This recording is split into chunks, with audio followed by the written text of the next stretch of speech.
أصدقائي صديقاتي، كنتمنى تكونوا كاملين بخير وعلى خير. الوصفة ديال اليوم هي عبارة عن وصفة طبيعية وفعالة 100% لعلاج الكحة أو السعلة اللي كتكون عامرة أو لا السعلة الخاوية. مهم أي نوع ديال السعلة عندكم للكبار والصغار فعالة 100%. إذا غندوزو المكونات مباشرة. عندنا الثومة الحمراء، الثوم الأحمر كيف ما كتشوفوا في الصورة. ما غاديش ناخذها كامله، غناخذ منها تقريبا 4 القطع. المهم نتوما انا العدد ديال الثوم اختياري، نتوما غتاخذوا العدد اللي بغيتو. غادي نحيدو منها هاد القشور اللي بيضه هكا من الفوق، وغادي ناخذ لانني غادي نشويها.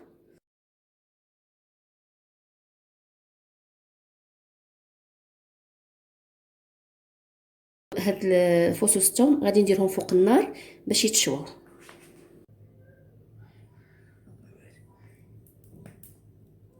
صافي البنات، هذا هو الثوم ديالنا بعد ما شويناه البوطه. غادي نزول ليه هاد القشره ديالو، وغادي نقطع عليهم بالموس.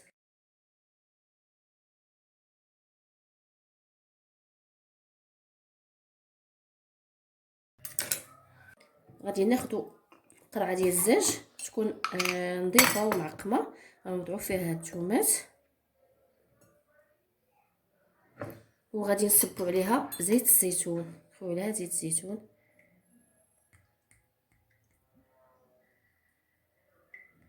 صافي هاد الكميه البنات. بعد غنضيفو عسل طبيعي، عسل النحل هاد الكميه.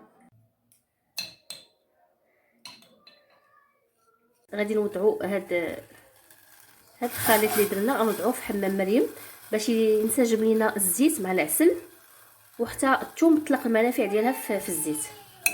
نحرك من التحت لان العسل نزل لتحت.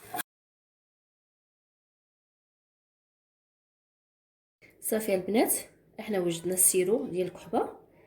كيف ما قلت لكم وصفه سهله وبسيطه، ولكن الاهم انها فعاله جدا لعلاج السعله ولا الكحه الخفيفه والعامره بحال بحال. كنتمنى الفيديو يكون نال الاعجاب ديالكم. ما تنساوش تتابعوني وتديروا لايك وتبارطاجيو هذه الوصفه باش تعم فائده للجميع، وشكرا لكم.